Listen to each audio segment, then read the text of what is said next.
European and African leaders hold a migration summit in Paris. Could a simple blood test detect cancer even before symptoms start? And talk about gourmet grub. Fine diners in Thailand explore insect cuisine. Africa 54 starts right now. Good evening, I'm Esther Gidhu. You are in for Vincent Makori. This is Africa 54. Libya's Coast Guard on Monday intercepted a boat carrying 128 African migrants headed for Italy. A Tunisian migrant among those rescued says he paid a smuggler $1,500 to board the boat, but the engine was too weak to make enough progress across the Mediterranean Sea. A Coast Guard official, Ashraf al-Badri, says the migrants were found on board a dinghy and moved onto a Coast Guard ship before being taken to Tripoli Naval Base and later to a detention center in the capital. According to the International Organization for Migration, nearly 120,000 migrants, including refugees, have entered Europe by sea so far this year. More than 2,400 have drowned while making the dangerous journey. A group of European and African leaders agreed on Monday to an outline of a plan that would screen Africans seeking asylum in Europe in their countries of origin, rather than requiring they first make the often dangerous trip across the Mediterranean Sea. French President Emmanuel Macron hosted a summit Monday in Paris aimed at finding ways to better deal with illegal migration, calling the agreement the most immediate, the most efficient answer to the crisis. A joint statement highlighted the need to start the resettlement of refugees in Chad and Niger, seeking to cut out the role of smugglers who take people through the desert and pack them onto boats bound for Europe. The process would allow the refugees to legally go to Europe if they are on an eligibility list provided by UN's Refugee Agency and are registered with authorities in Niger and Chad. The South Sudan Army has handed over the body of an American freelance journalist to U.S. Embassy officials in Juba Tuesday. The journalist Christopher Allen was killed by South Sudan government forces on Saturday while he was embedded with rebel fighters near the South Sudan-Uganda border. According to a U.S. consul official in Juba, the body of 28-year-old man was handed over to U.S. Embassy officials at the Juba Military Hospital. Human Rights Watch and other international rights groups have condemned Allen's killing, saying it violates international humanitarian law and should be investigated. Now, the United Nations mission in South Sudan is boosting patrols in Torit, a town in eastern Equatoria, to help protect civilians caught in a 4-year civil war in the country. The town has suffered from a volatile security situation with ongoing clashes related to cattle raids, intercommunal disputes, and violence between armed groups involved in South Sudanese political conflict.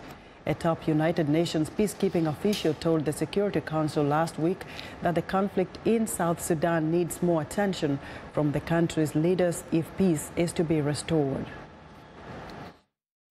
The conflict in South Sudan is a man-made conflict for which the leaders of South Sudan bear a responsibility, a direct one. The dire economic situation and continued conflict in the country have combined to create a dangerous and precarious situation for its citizens. But the same leaders can also bring the country back from the impending abyss.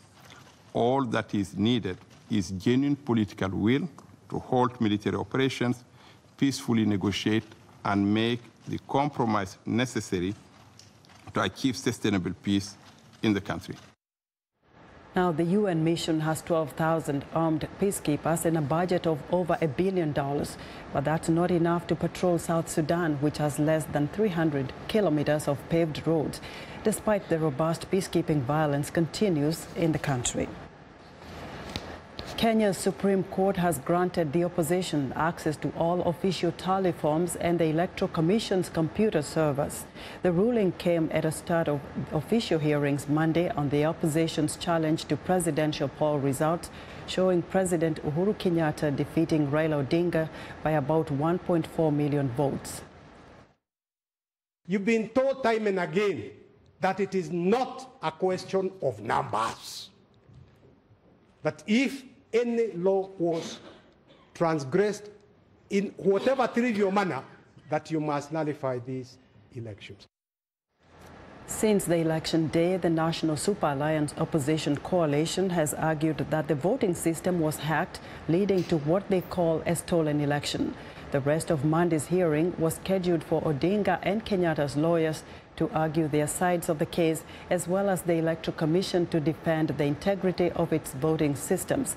The Supreme Court has until Friday to give its final ruling.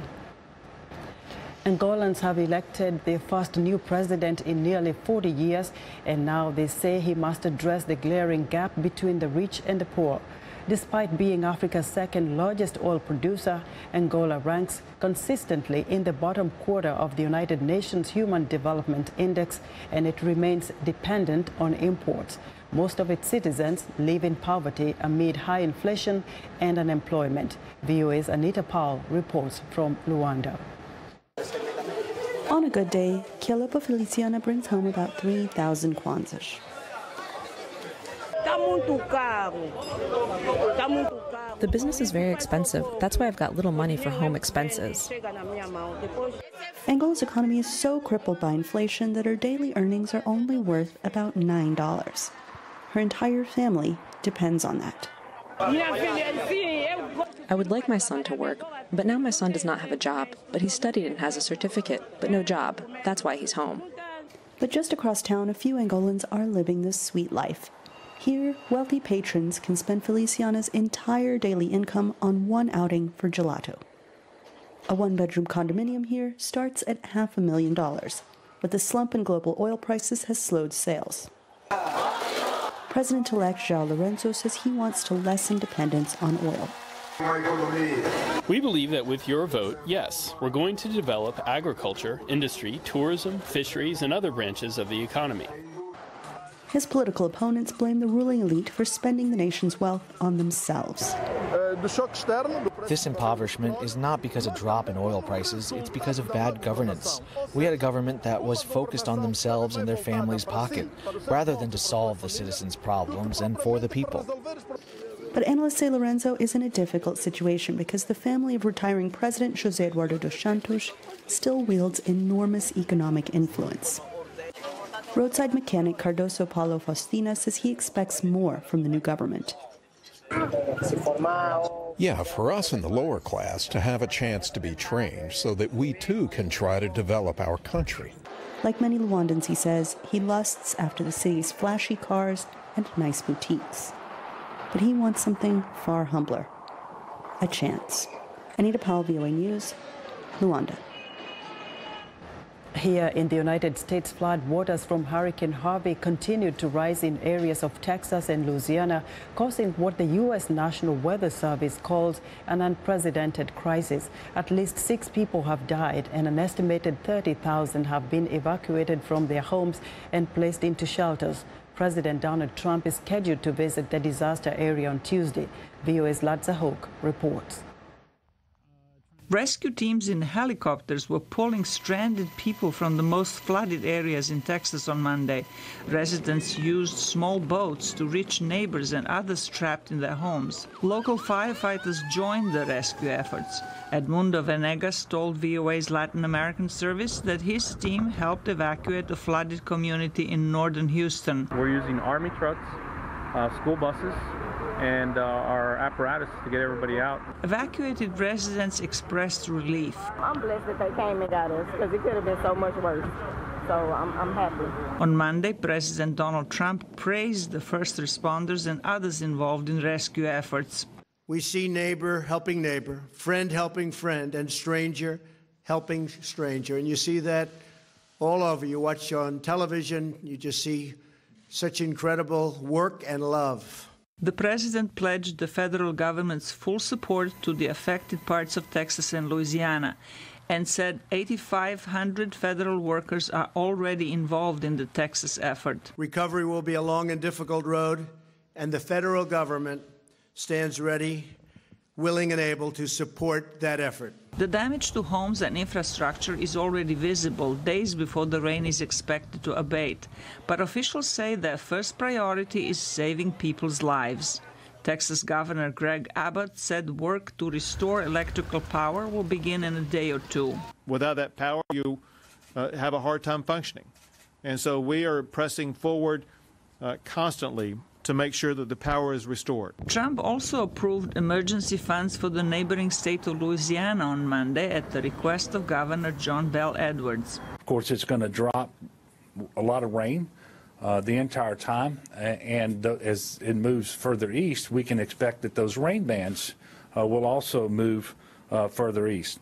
And so in all likelihood, the worst is yet to come for us in Louisiana. The Trump administration's budget proposal unveiled in March envisions substantial cuts in federal emergency and flood aid programs.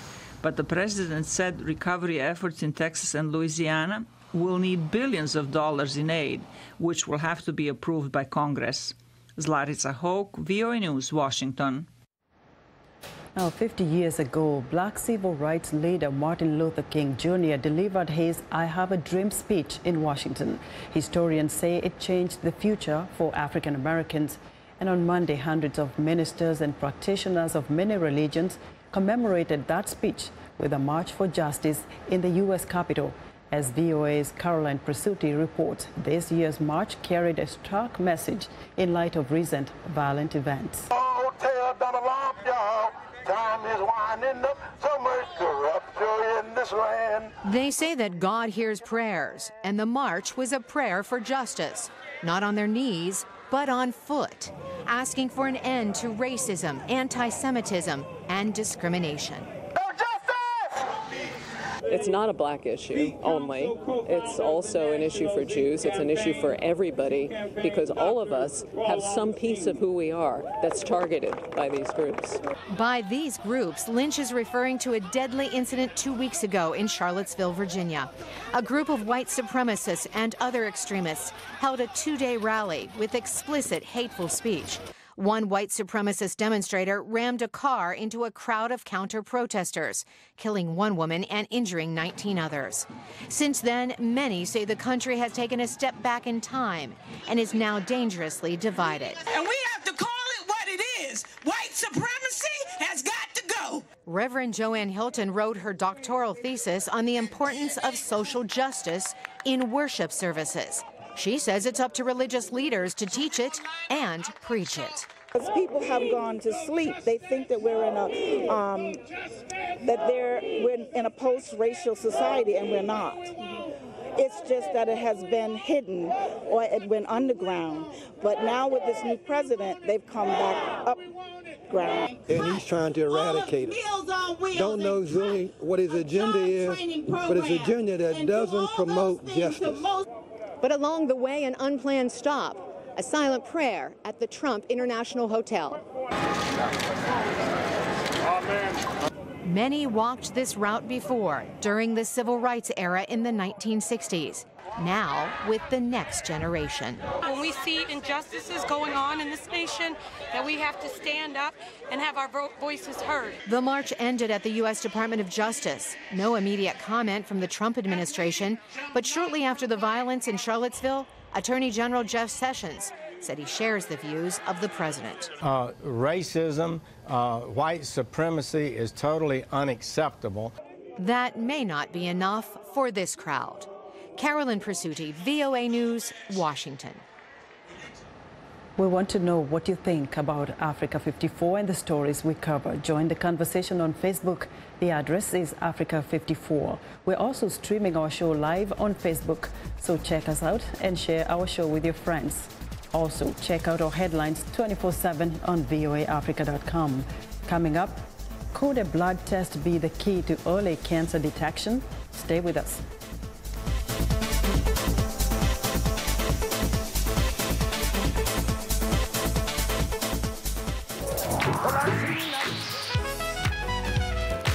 I wanted to present music and a side of American culture that is most important to me, that is a part of who I am. They're going to get some incredible performances.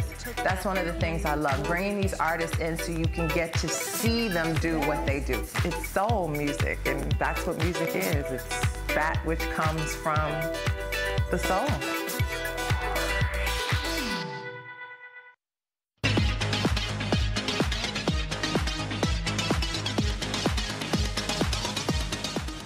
And it's time now for our health report. And joining us now is Africa 54 health correspondent Lino Mudu with a look at how patients are faring post-Ebola. That's right, Esther. Researchers say patients who survive infection with the Ebola virus often continue to face numerous health problems. Approximately 11,000 people died in the Ebola outbreak that hit West Africa from 2014 to 2016. Tens of thousands more who were infected survived. The researchers at the University of Liverpool and the Liverpool School of Tropical Medicine are studying what's called post-Ebola syndrome. They found that 80% of Ebola survivors suffer disabilities 1 year after being discharged from the hospital. Of those who survived, many battled vision problems and headaches that lasted for months. The scientists are unsure why survivors experience such disabilities. Scientists at Johns Hopkins Sidney Kimmel Comprehensive Cancer Center have developed a blood test that may be a stepping stone to earlier diagnosis of cancer. The team developed a method called a targeted error correction sequencing. It can detect even very low amounts of ctDNA, which would most likely be found in people who have early stage cancer. The researchers took blood samples from 200 people with different stages of breast, lung, ovarian, and colorectal cancer. The test was able to identify 62% of stages 1 and 2 cancers. The test can tell the difference between cancer and non-cancer DNA in the blood. That includes altered DNA that could otherwise be mistaken for cancer biomarkers. The full report was published in Science Translational Medicine. Now, several types of cancer present no symptoms. However, experts say there are some early signs that can help patients to know of a possible problem and seek medical care early. Joining us via Skype from Westboro, Massachusetts, is Tricia Larson, Executive Director, 1540 Connection, a U.S. nonprofit committed to teaching people how to detect cancer early to improve cancer survival rates. Ms. Larson, welcome to the show. Thank you for having me. So tell us, what are some of the telltale signs that people should look for as they're listening to their bodies to know that there may be a potential problem?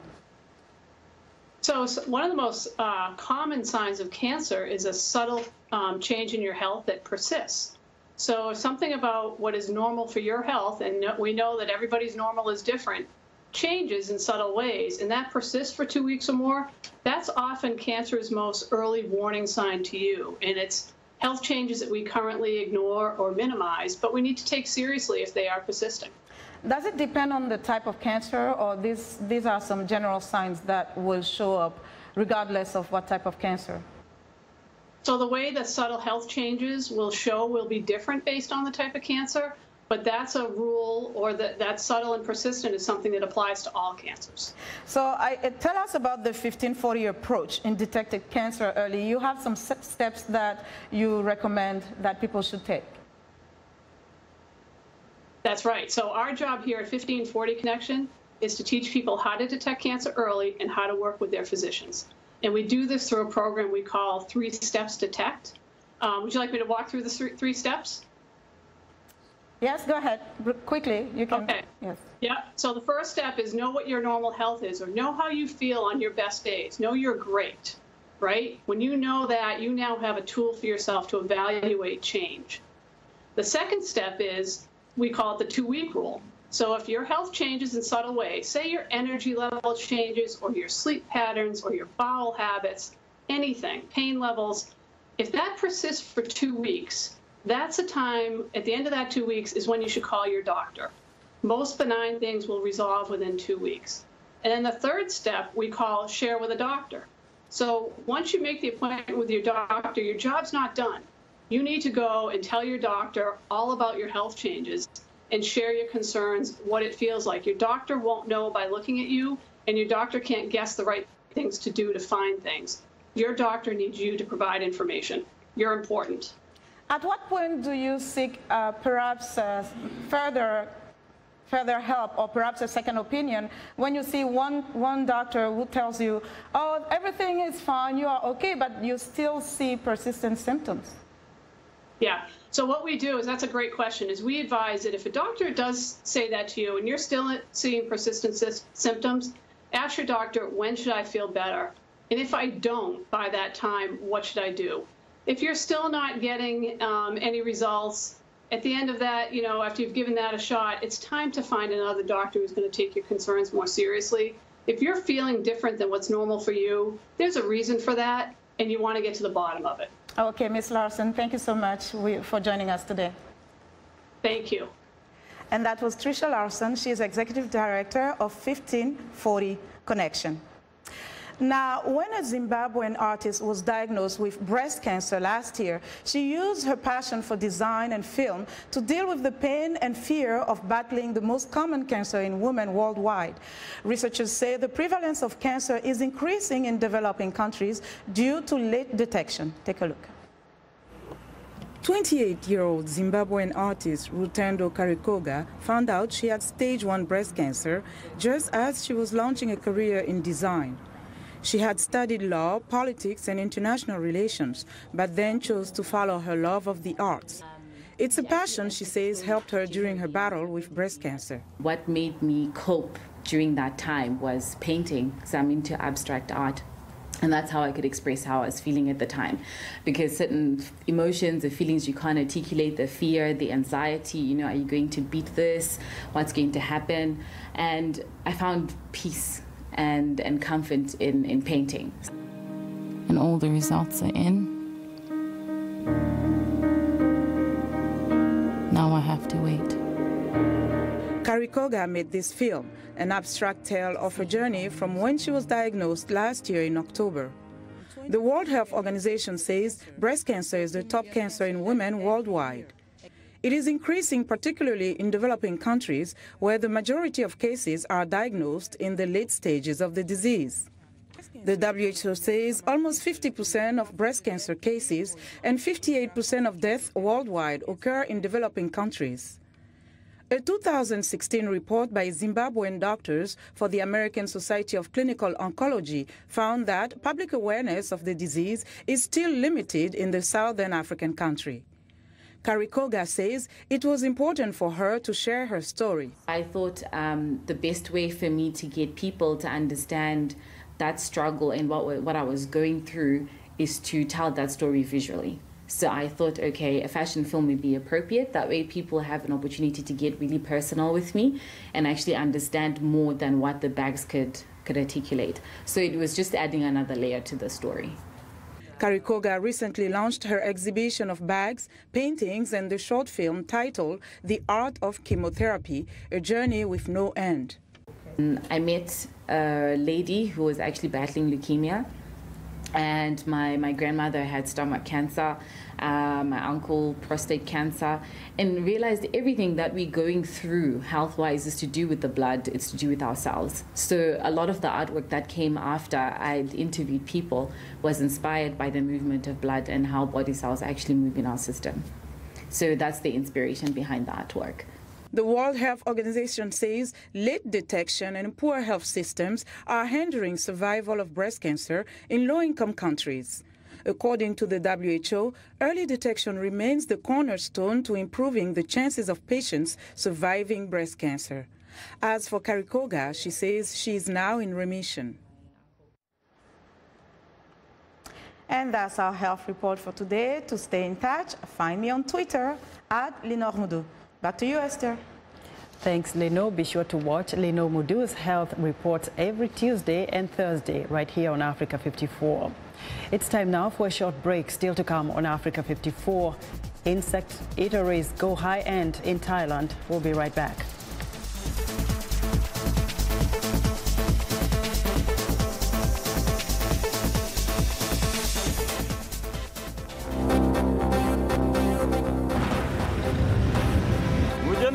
mutamutura hasi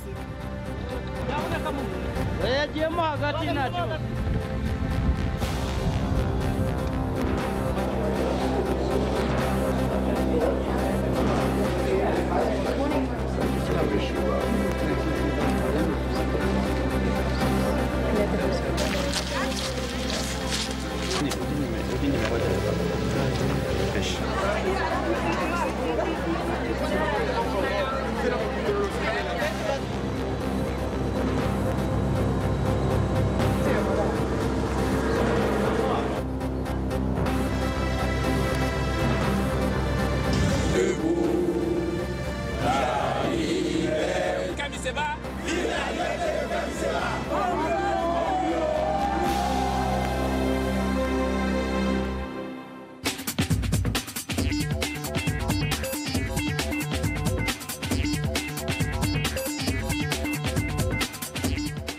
And welcome back to Africa 54. Here's what's trending. Face scans, robot baggage handlers, all elements of the airport of the future. Facial scanning in particular is generating a lot of buzz. Changi, in the affluent city state of Singapore, is set to roll out this biometric technology at a new terminal to open later this year. Passengers will have their faces scanned when they first check in and at subsequent stages, theoretically allowing them to go through the whole boarding process quickly without encountering another human. Hoping to cash in on passenger business, Changi is building a new terminal complex filled with shops and restaurants and an indoor waterfall. Next up, in Berlin, you can now take food tours through the city with the help of your smartphone. Bite Mojo is an Israeli-made app that takes visitors and locals on guided food tours throughout the German capital. There are currently 3 tours in Germany: trendy, romantic, and multicultural. Each tour takes around 3 hours, and they typically include 5 or 6 stops. The app also sends a notice in advance to the restaurants so they're ready to serve the next bite when the app users walk in. The app itself is free, but people pay in-app purchases of the tours that cost between 20 and 25 euros. And finally, Bangkok's crowded dining scene, this insect eatery still stands out. Like any fine dining destination, respect for ingredients is key. Crickets, beetles, and silkworms are all on the menu, as well as mains like water beetle ravioli. The restaurant also serves up desserts such as silkworm, tiramisu, and even cocktails garnished with ants. Eating bugs is nothing new in Thailand, and insects have long been a popular snack in rural areas of the country. They are now attracting interest worldwide as a sustainable and healthy food source. And that's what's trending today. And that's our show for today. Good night from Washington.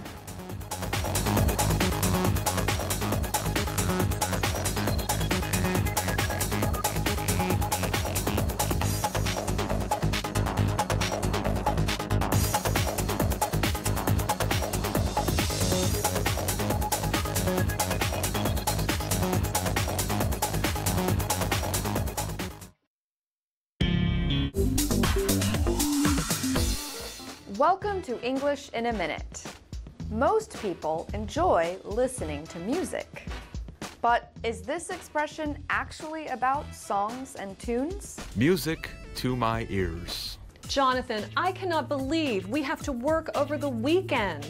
Did you not hear the news? The meeting for the project got canceled. No work this weekend after all. Awesome! That is music to